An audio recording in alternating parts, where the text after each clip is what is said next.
Whether you are in a static, like to start your own party finder groups, or even if you're just part of the team, knowing how to best lead or assist your team can be a massive help when trying to overcome difficult content in Final Fantasy XIV, or genuinely any game with difficult group content, although things might work a bit differently.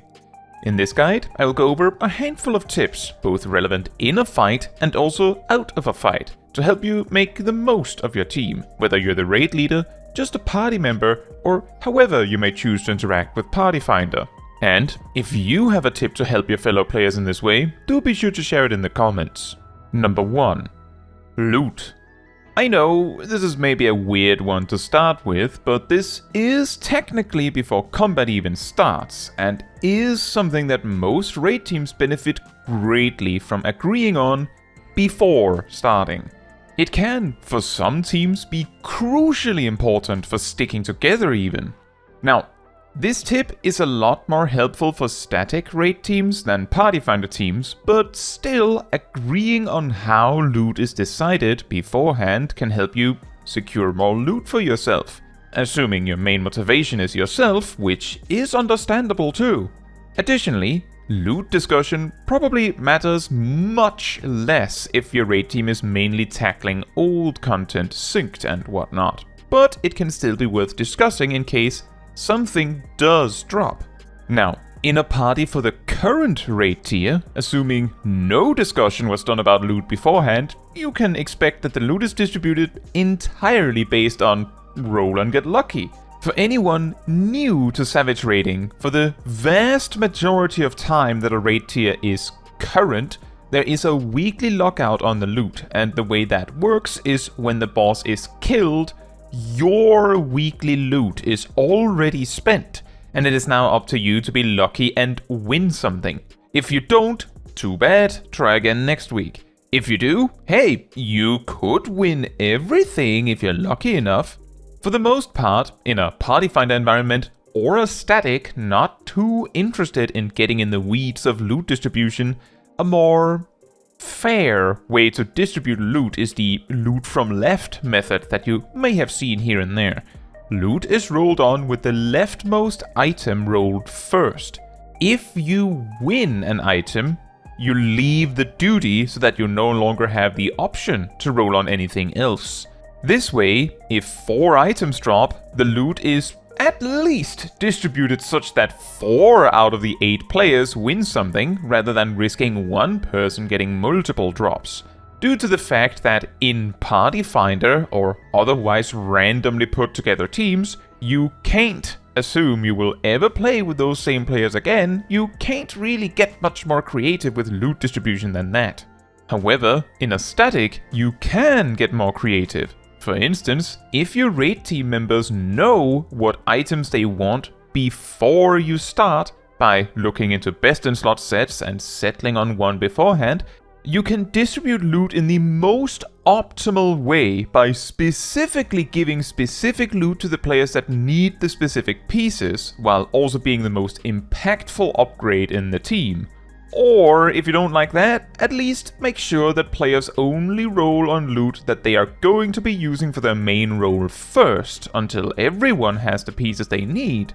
For some inspiration, the way my team distributes loot is as follows. Everyone has submitted a gear set they aim to collect, and as pieces are picked up, we all keep track of who has what with a spreadsheet. Ooh. When distributing loot, we typically distribute the item that the fewest players need first. The players that need it roll on it, the winner passes on all remaining items, and we go up the list from there.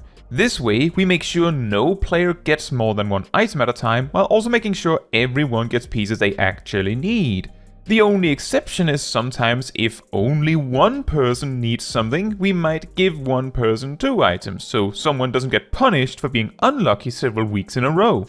Ultimately, with a random loot distribution, it is perfectly possible one person does not get anything week after week, and eventually they're the only one remaining that needs loot, and then them getting multiple things at once is only fair. Whatever loot system you end up using. an important piece of advice is that you have to make sure everyone agrees with it. Years back, I had an otherwise great raid team split apart because of disagreements with loot, and the thing is, the ones that didn't like it kept it to themselves until it had reached a breaking point where they weren't willing to discuss it anymore. So better regularly ask your team if everyone's alright with the loot to avoid this becoming a problem in the first place. Discuss how you distribute loot. Agree on it. Make sure you still agree on it. Number 2. Scheduling. This one can also be helpful for Party Finder players in a way. If you join communities that make random groups, you can save a lot of time putting together a team by advertising and scheduling parties beforehand. If, for instance, you know you're going to get into Party Finder on Friday at 8 PM anyway, advertise it. See if you can find people beforehand. You could even be sure the people joining you know the plan and what to do before you even get in because they signed up Wednesday. No need to sit in Party Finder waiting for people. It could save you a ton of time. For statics, the same idea applies, although often statics have a weekly or monthly schedule beforehand already. But being ahead on your schedule can often circumvent cancellations.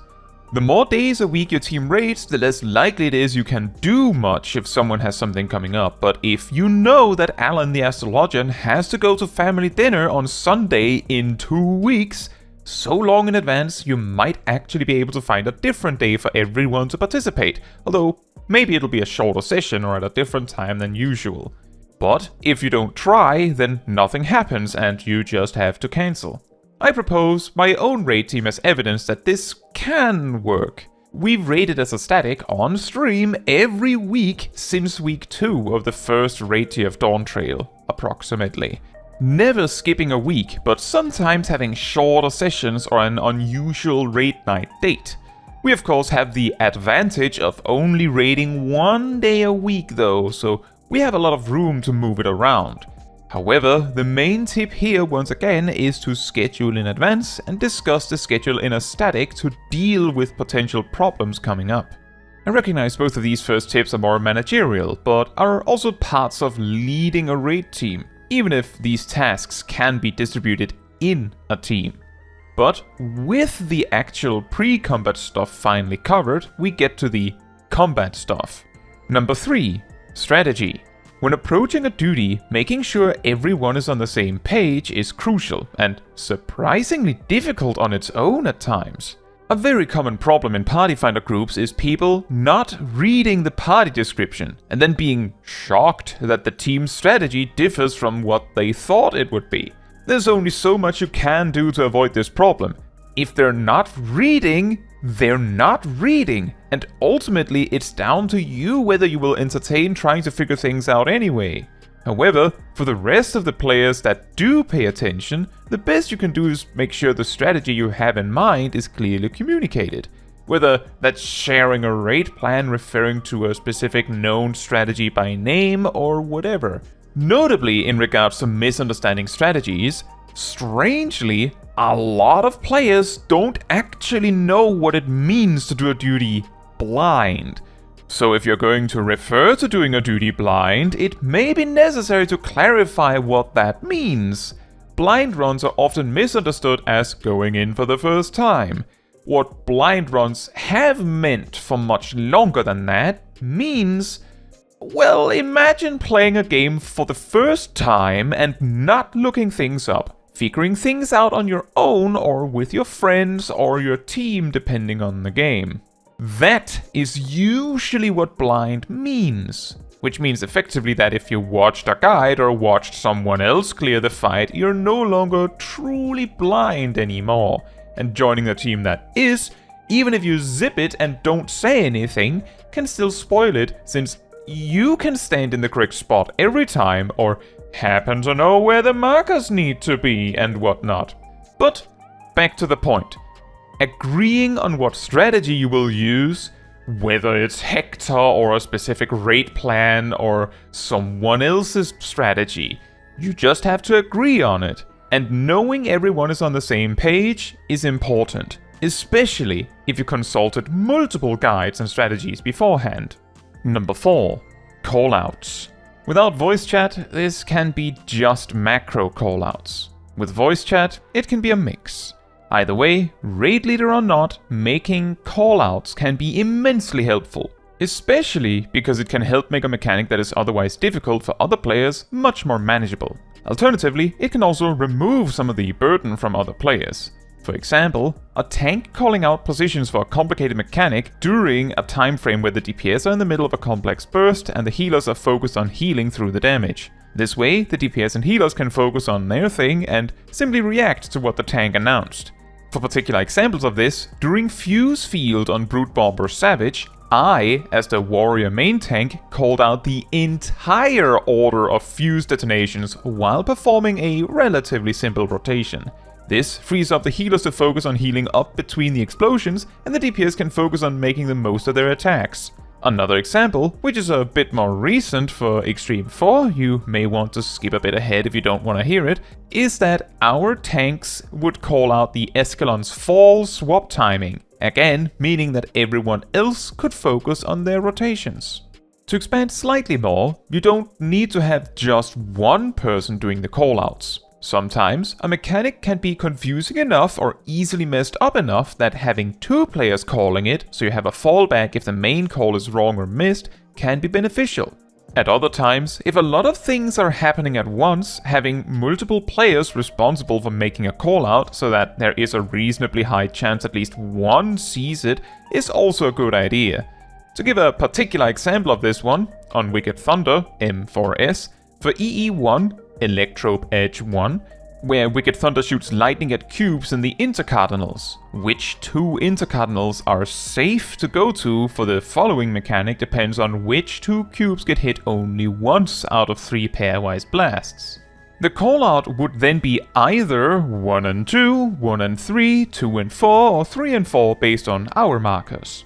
The way our team handled this is that I would do the callout and Shaq, one of our healers, would either respond with a yep in agreement or a correction or some other expression of concern if we have a discrepancy. This worked particularly well as it turned out we both had two different ways of figuring out the correct sides, and we also saw the mechanic from two different perspectives. Another more recent example has been from my team's M5S prog, so again you may want to hop forward a bit if you don't want to know, is that the boss will at certain points in the fight, often while other stuff is happening, sneakily cast flip to A side or flip to B side, which dictates whether a future mechanic need to be followed up with light party stacks or roll stacks. And yes, I know there is a ribbon position strategy thing to have same spots for both or something like that. Anyway, the simple way to deal with this is to simply have a macro that announces what's coming up next. However, as the boss casts the setup during other stuff, it is surprisingly likely that several party members will be busy doing other stuff and simply not see it. To minimize this, our team has both me and one of our tanks outfitted with macros to announce what's coming up next. In other words, the advice here is to not limit yourself by demanding only one person do the callouts. Sometimes, distributing it can help a ton, and if it is important enough, having multiple players responsible for one specific mechanic callout is also helpful. A last tip about callouts is that ultimately, the things you should call out should be things that help reduce the burden of the rest of your team. For the most part, all of the previous callout examples do exactly this by effectively solving the mechanical puzzle of a mechanic for everyone else, so less players have to invest energy in doing so. However, sometimes it can help to do this even for simpler mechanics. To list a few examples from Wicked Thunder again, after Witch Hunt resolves, I often announced that a raid wide was coming up, simply because sometimes individuals would be too focused on the fact Witch Hunt just ended and forget to get into position for Passage of Arms. In the intermission leading to Phase 2, after the pairwise wild charges, I would also always announce one more, because it is pretty common for people to forget to dodge the last cones for a similar reason. On Twilight Sabbath, a particular thing that could easily mess us up in the weirdest way was if the second pair of half-room cleaves happened to be identical to the first pair. Sometimes someone would run off anyway, which then led me to start announcing it specifically if it was the same as before. In a way, these kinds of callouts are sort of like correction callouts. Someone makes a specific mistake frequently enough that choosing to make a callout for them means that you help reduce their frequency of messing up that particular mechanic. For the most part, it also helps anyone else who may not have needed the callout, as they can now focus on other things as they know you have it. Which actually leads to a little bonus tip on this particular subject. If your team's aim is to be entirely self-reliant, like for instance if you plan to go on to do Party Finder or something, then do as you like, of course. However, if that is not the case, if you start calling out a specific mechanic, it is a bad idea to suddenly stop doing so without letting the team know. If you only call out EE1 half the time, then your callout is about as helpful as if you never called it out, because everyone else has to solve the mechanic on their own on the off chance that you can't be bothered this time. Again, if it's a Party Finder group and communication is minimal, or your aim is to be self-reliant, then phasing out callouts makes sense, but you know, a bit like the strategy tip. Make sure this is clearly communicated so everyone understands why you suddenly stopped. And finally, number 5. The blame game. So, you just wiped, possibly thanks to someone making a mistake. Now, sometimes the person responsible doesn't even care, and it might actually be helpful for everyone to point them out and tell them they're a jerk, because then they might start listening. But most of the time, that isn't helping anyone. In fact, assuming the one at fault is a reasonable person, they're probably more mad at themselves than you are at them, so approaching them in a more understanding way is often the better choice. Yelling at them is more likely to make them play worse due to being further rattled. Approaching the problem can involve offering directly to explain the mechanic in case they need it. Other, more indirect ways that can work too is if, for example, it wasn't obvious to everyone who's to blame, or if you aren't even sure, is to offer openly into the party to explain a mechanic. Someone might say yes, please. In fact, another player knowing there is a problem might ask you to explain it, just in case someone is quietly hoping that you do. Yet another option that I have heard others use is if you know someone else in the party knows the fight well, is to ask them to explain the mechanic to you just to be sure. Like a review for you, even if you don't need it. This allows the player having problems to hear how it's done without risking being singled out. Even in the most understanding and relaxed group, this can sometimes be helpful to do. But of course, learn what works in your group, whether it's in a static or in a Party Finder. Some players, some groups, prefer to just be told they goofed it, but some players are more fragile than that and benefit greatly from a more careful approach. The biggest takeaway from this is that attacking someone over a mistake in a boss fight should really be the last resort, as it rarely helps resolve the issue. I hope you found some of these tips for raid leading or even just assisting in making the most of a raid experience helpful. And remember, if you have a tip for helping others assist in a hard raid situation, or maybe additions to the tips I shared here, maybe you have a genius loot distribution strategy or something, do be sure to share them in the comments. Now, that is all for this video. Thank you so much for watching. If you'd like to support me and my channel more directly, you can become a member like these wonderful people here. You can also alternatively support me through Ko-Fi, link in the description. You can also support the channel by letting the YouTube algorithm know by liking the video, leaving a comment, subscribing, sharing, and hitting the bell to get notified when next I post a video. Fun fact, in older Savage raids, the loot is split between 2 chests. This could mean that in the left loot first, or whatever you may call it, distribution method, what is furthest to the left could have been determined by which chest is opened first. The fact it used to be 2 chests is also why when you enter Savage raids, it says that there is 1 chest, because back in the day, if you had less than 8 players with loot opportunity, you would lose a chest, thereby losing half the loot. Now, half the loot is just removed from the chest. Same deal.